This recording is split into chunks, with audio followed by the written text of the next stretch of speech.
Dans cette vidéo ici à destination des enseignants, eh bien, je voulais te montrer comment réaliser une simple question de type vrai-faux, et on va également aborder la question en même temps des feedbacks dans cette même vidéo. Alors, pour réaliser cette question, je vais me rendre compte toujours ici directement dans la banque de questions.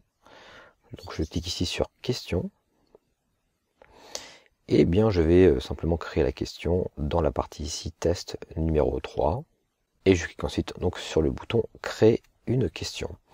Je vais choisir donc les types de questions ici vrai faux. Je clique sur ajouter. Au niveau du nom de la question, alors je précise que c'est optionnel plus ou moins parce qu'on va uniquement retrouver cette information si on exporte les résultats de la question. Je vais noter ici simplement 3. Et pour le texte de la question, je vais prendre ici mon dossier donc de modèle entre guillemets. Alors en accès anonyme, je peux créer des messages sur le forum de l'espace Moodle en français. Ce sera donc le texte ici de ma question. Ensuite, je vais mettre un feedback justement général. Alors, juste pour t'expliquer, en fait, le feedback général, c'est un feedback qu'on aura systématiquement, du moins que les apprenants verront systématiquement à partir du moment où ils auront répondu à la question. Donc, ce n'est pas en rapport avec une bonne ou une mauvaise réponse, c'est un feedback vraiment général à la question. On peut par exemple pointer sur un chapitre du cours, par exemple, ça peut être une idée, ou sur autre chose. Alors ici, j'ai préparé pour ma part un feedback général pour cette question, qui est simplement ici le lien vers la documentation Moodle. Je peux d'ailleurs ici rendre ce lien cliquable si je le souhaite directement dans ce feedback général.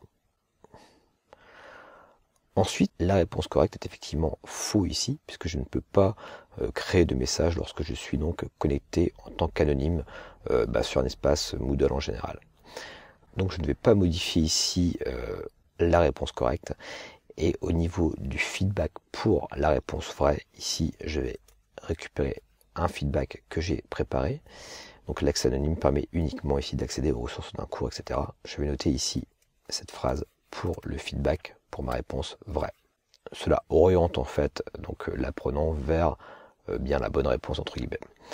Et au niveau du feedback pour la réponse faux, lorsque finalement l'apprenant a bien répondu, et bien là je vais dire tout à fait, l'accès anonyme permet uniquement d'accéder aux ressources d'un cours, etc.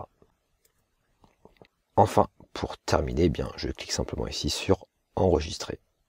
Je retrouve ici donc ma nouvelle question, je vais pouvoir la prévisualiser en cliquant sur la loupe. Et donc je peux faire un test, par exemple je vais cliquer ici sur vrai. Donc ça veut dire que ce n'est pas la bonne réponse entre guillemets. Je clique sur envoyer et terminer.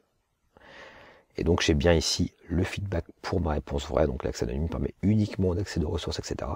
Et je vois ici le feedback général, donc qui apparaît également avec le lien qui est donc cliquable. Je peux très bien accéder directement d'ailleurs en cliquant sur ce lien à la documentation donc ici Moodle. Je peux recommencer un test, je vais tester maintenant en cliquant sur faux, donc c'est la bonne réponse, envoyer terminer. Et là effectivement donc on voit que cette réponse est donc bonne, dans le sens où il y a une petite validation ici, un petit V qui valide cette réponse. Et je vois ici que j'ai la note de 1 sur 1 ici également dans les tests. J'accède donc au feedback de ma réponse exacte, entre guillemets, tout à fait, l'accès anonyme, etc. Et également, comme toujours, bien sûr, au feedback général. Voilà, tu sais maintenant comment créer bien une question de type vrai-faux et surtout également comment paramétrer les feedbacks généraux ou liés à une réponse donc précise.